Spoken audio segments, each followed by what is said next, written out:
Hey guys, it's Julia. Welcome back to my channel. So, something I've noticed recently is that makeup brands are not being as batshit crazy as they were last year. By that I mean, I feel like the launches of the past 2 weeks have been a little bit slower. That might just be because it's January and brands tend to slow down after the whole holiday craze. But especially with Norvina's announcement that they weren't going to be coming out with as many palettes from ABH this year, that really got me thinking about how 2019 was just a fever dream. 2019 I feel like was the year of me looking into the comments on Trend Moods posts and nobody being happy. I feel like last year there were a lot of makeup launches that were very poorly received or received a very poor rollout, and overall the beauty community, as we call it, was not happy with these releases. I thought this would be an interesting video concept because most of these products weren't actually like bad quality. Some of them were, but most of them weren't actually like bad products. It's just that the rollout of them and the reception of them by the beauty community was very, very negative. Full details of this very rosy pink look should already be on Instagram. I think that's all I have to say.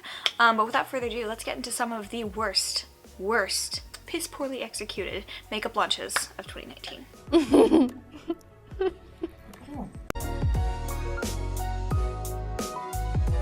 I have my kill list here on my phone. I don't have any notes though, so I'm kind of just going to be talking about them as I see fit. This first one though, you know it's a poorly executed launch when I forgot that it existed. I think collectively we as a community forgot that the Morphe Fluidity Foundation existed because it was just a whole mess. I think that was pretty much the main like drama topic of January 2019. It came out with an affordable, very full coverage line of foundations. Lots of shades, but people were clowning the shade range because they seemed to have, like in Jaclyn Hill's words, gray undertones. It was like a really weird shade range where they had a ton of shades and it went from very, very light to very dark, but the undertones in between were just a whole mess. That doesn't even touch on the formula. Everyone hated the formula, including Morphe affiliates who I never thought I would see talking negatively about a Morphe product. People hated this formula. It was like full coverage, paint, thick cakiness. The only person that I remember talking positively about it was Jaclyn Hill.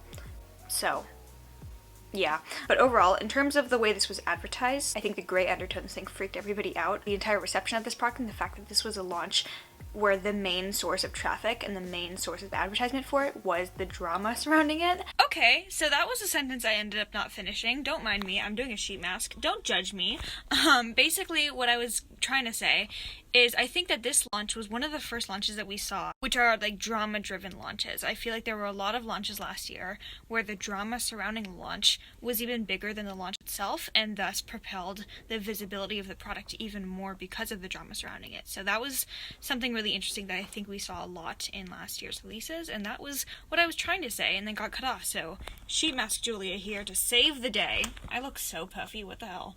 And then in contrast to the Morphe product line, this came from a brand that nobody ever expected to be mad at, me included. And also, unlike the Morphe foundations, the products were not necessarily bad quality. The entire rollout of the Anastasia Beverly Hills Norvina collection was just such a weird, poorly executed launch of a sub-brand underneath the Anastasia Beverly Hills umbrella. Norvina, I feel like, has a very clear artistic inspiration, and I really do love the aesthetics of what she creates. I think her Norvina line does bring a kind of more youthful and more Instagram artistry focused side of the brand, but I think the rollout was done very poorly. I think there should have been more time frame to really acclimate who Norvina is to people, because I feel like if you don't really like follow the Anastasia Beverly Hills brand very closely, nobody really knew who Claudia Soare was and the entire like Norvina personality. 2, launching 3 $65 palettes very close to each other when Anastasia's normal price is around $45. That is a surefire way to alienate some people. I think it just came on too fast. People were not really given the opportunity to get acquainted to the idea of Anastasia having a little sub-brand underneath it.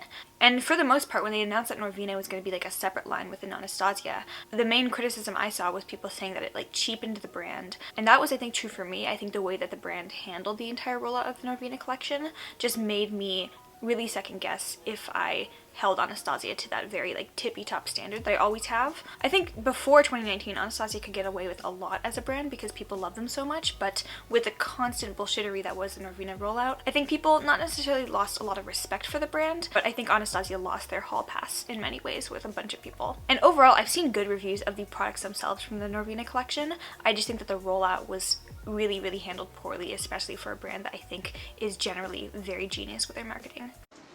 Oh my god. Never before have I really seen such a polarizing launch of a new brand. I think that Lady Gaga really kind of, well, No. well, Well, no, I was gonna say that I think Lady Gaga kind of screwed herself over by going with Amazon Prime, but I think Amazon definitely has not given her like a failure in terms of finances. Probably took a very profitable deal from Jefferson Besitos himself. Bruh. Look at this dude. But I think in its rollout, the Haus Labs makeup line has kind of been a flop. I don't really see their products being used often. Sure, we see Haus Labs reviews, but I don't really see their products making it into the routines of people. I also think that they haven't really come out with products that are interesting to most beauty consumers, especially for a brand by Lady Gaga. I feel like they would come out with some more inspiring things rather than just like lip crayons and stuff. And of course the choice to A, only sell on Amazon, and then B, do that like weird pre-launch thing where they started selling it but then people didn't get their products until like months later. I think that really set them up for not having the biggest permanency within the eyes of beauty consumers, and I just think that it was kind of a very, very weird business decision for the rollout itself. I think this would have been a brand greatly suited to being in Sephora, like right along with Fenty Beauty, but alas, they made some choices. Yeah! I'm still honestly so mad about this collection. It seems like metaphorically, poetically fitting to have such a poorly executed makeup launch correlated with such a poorly executed series finale. But here we are, the Game of Thrones Urban Decay collection. Oh. She's a disgrace to humanity. For the most part, Urban Decay limited edition collections are something that generally do end up in TJ Maxx, but I thought Game of Thrones would be the exception just because A, yes, of course the series ended shittily. But for such a beloved TV show, I would think that the makeup collection, if it had been fun, funky, and fresh, would have sold out not only in the eyes of beauty consumers, but also from people who are collectors and would just buy the makeup collection without really being makeup enthusiasts. It was so damn ugly that people didn't do that. Came out with this horrendous looking highlighter palette, a bunch of like lipsticks that nobody wanted, and then this very disjointed eyeshadow palette with color stories that didn't really match up with the houses themselves. For the most part, these kind of like entertainment brand x makeup brand collaborations generally are palettes where the like entertainment brand just sticks their name on the palette and then the makeup brand like handles all the creative process. But I think this palette in particular, it was just very obvious that it was so phoned in. Found this palette on sale for $15 at Nordstrom Rack. I looked at it, I tried to get myself to understand where the color story was coming from, and instead of feeling like, okay, maybe I can work with this, I just progressively got madder and madder on the inside, like there was a fire building inside of me, and I just needed to Dracarys the entire display. So, I really want to see Urban Decay get it together in 2020 because I feel like they're a brand that's getting left behind very, very quickly. I think in general, it's just very interesting to me how some brands can just get away with the most messy launch possible, and then some brands get nothing but heat every time they post a new release. It's interesting to me, like, what kinds of passes we're willing to give. I don't even think I need to, like, elaborate on the reasons why the Jaclyn Cosmetics launch was not well received. Itching and burning, itching and burning. Stanky and fishy, stanky and fishy. Fishy and stanky, fishy and stanky. I got STDs. Obviously, yes, there was a huge quality issue with the lipsticks. I think what really made this entire rollout a huge failure was the way that Jaclyn, as a brand owner, and the brand as a whole, handled the whole thing. Between, like, blurred out, pixelated official forms, very disingenuous, poorly done apology videos, a general, like, lack of regard for paying customers, dropping off the face of the earth for months. I could go on. It would be one thing if this was, like, a one-time thing with poor rollouts, but this has happened time and time again with the same person. And at this point, it's just like, why do we keep giving the same people 15th chances? I do want to say though, I think there are plenty of valid things to criticize Jaclyn Hill for, but if you are somebody on Twitter criticizing her for her weight, I think that you are an awful person and you are just as bad as her. Bullying people about their physical attributes when they actually have problematic things about them that you could criticize allows them to deflect that criticism, that valid criticism, by saying like, look, I'm being bullied. Then it makes other people's valid criticisms of them look less valid. Thank you for coming to my TED Talk. For part 5 million of collaborations that we forgot existed last year, the Too Faced and Madonna collection. First of all, that was like such a weird feeling collaboration just because Madonna is not somebody that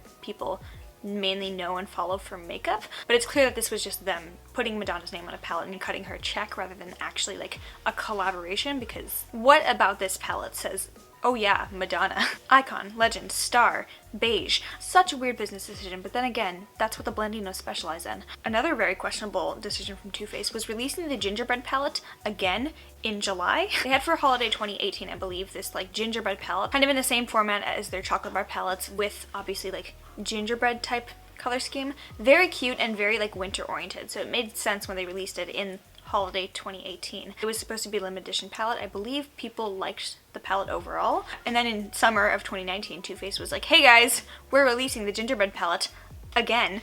You know, I'm so creative like that. There are just certain things that only slap during certain parts of the year. We can agree gingerbread, pumpkin spice, and peppermint mochas only slap from about October to January. That's it. Once again, I don't know what crack the Blandinos are smoking at Too Faced headquarters, but this is something that happened, and I would like to know why. 2019 was also the year of ColourPop not listening to consumers, and they're still going on the monochromatic palette train, but I think probably the worst received monochromatic palette of last year was the lavender palette. Genuinely confused a lot of people because they already had a purple palette already out. It would have made more sense to just make one purple palette that encompassed both the lavender side of things and then the kind of like warmer toned plummy side of things, which the It's My Pleasure palette already had. In addition, I feel like the lavender palette and the already existing It's My Pleasure palette just didn't really have enough shade distinction to exist as two standalone palettes. Even like some people who I saw collecting the monochromatic palette collection were just like, I already have a purple palette from the monochromatic palette collection, so why should I even bother? That is how I felt. If that lavender palette had come out before the It's My Pleasure palette, I probably would have gone for the lavender one, but I guess now's as good a time as any to talk about the Shame Dolphin and Thomas Jefferson Starship. The mess that was the rollout of the Conspiracy Collection. I don't think we've ever seen such a polarizing product in the beauty world, and it's so weird because the public opinion of this product oscillated so quickly and so much. It went from like, if you don't purchase this product, you aren't supporting this legendary collaboration. Sit down. To, oh my god, the website crashed, this was the worst launch in the history of launch days ever. To, oh my god, there's hairs in the palettes, but we're not going to talk about that because this is our fate. To, oh my god, he's harassing paying customers again, but we're just gonna pretend that it didn't happen. Reality can be whatever I want. To the point where I'm at now, which is, oh my god, I never want to hear about this palette ever again. Again, I don't care if the quality was good, I'm sure it was a decently pigmented palette. But I think that the climate that it created in the beauty community as a whole was just very toxic and just not very fun to be in for a couple months. I've never seen a brand just get shot down, like suplexed so quickly over a product. Iconic London last year came out with something called the Silk Brow, which was supposed to be something that really held your brows in place and gave you that feathery brow effect. Basically, they were selling $30 soap with a nice golden applicator, and people were not having it. The comment section was so funny. And I felt kind of bad for them because honestly Iconic London is a very unproblematic brand from London. They're just wanting to do their own thing. But if you come out with $30 soap, people are gonna roast you. That was just like one of the most poorly received launches I saw in all of 2019. Something that, because I follow skincare Twitter and skincare YouTube, completely took over my subscription feed for about 2 months was the Kylie Skin launch. Rise and shine. I think most people were just clowning her on the fact that she came out with a walnut scrub in the good year of our Lord 2019. But just in general, I feel like there was a lot of healthy skepticism in the makeup / beauty community last year around like celebrities and people who have really like no business coming out with skincare lines. Personally for me, I don't really like skincare lines from makeup brands. I feel like they don't generally do a good job or put a lot of thought into their skincare brands. So Tarte, Too Faced, that I think are either very mediocre formulations or downright not good formulations of things. And I think for the most part people saw like right through the Kylie Skin BS and just, you know, whatever Too Faced was smoking last year, Tarte was probably dealing it. Cause, the Icy Betch palette. I just wish I could have been a fly on the wall in the marketing department when they were coming out with the entire, like, Icy Betch thing in 2018.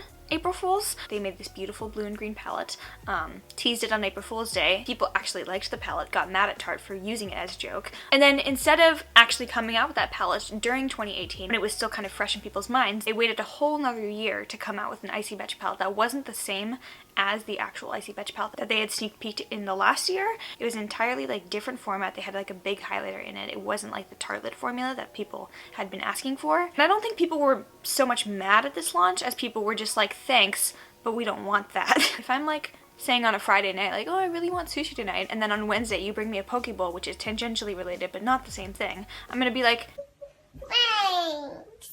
And then finally, the collection that just continued to piss everyone off throughout the year of 2019, the BH Cosmetics Zodiac palettes. I've never seen people get so defensive about their own sign, but when BH Cosmetics started coming out with those like Zodiac palettes to match each Zodiac sign, and people would see their color scheme for their sign and be like, how dare you disrespect us Geminis like that? It was so funny, and I feel really bad because BH Cosmetics is a brand that was very popular around when I got into makeup, but I feel like they, like Urban Decay, are really falling behind and falling off, and I want to see them turn it around in 2020, but they keep doing the same shit.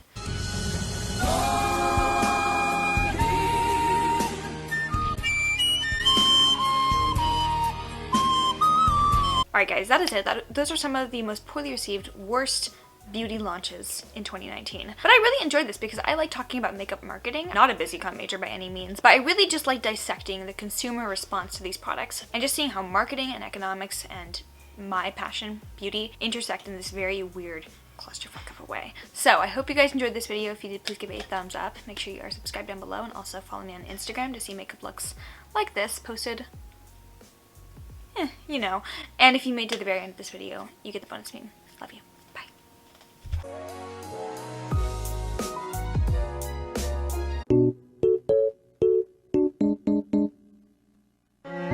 I am once again asking for your financial support.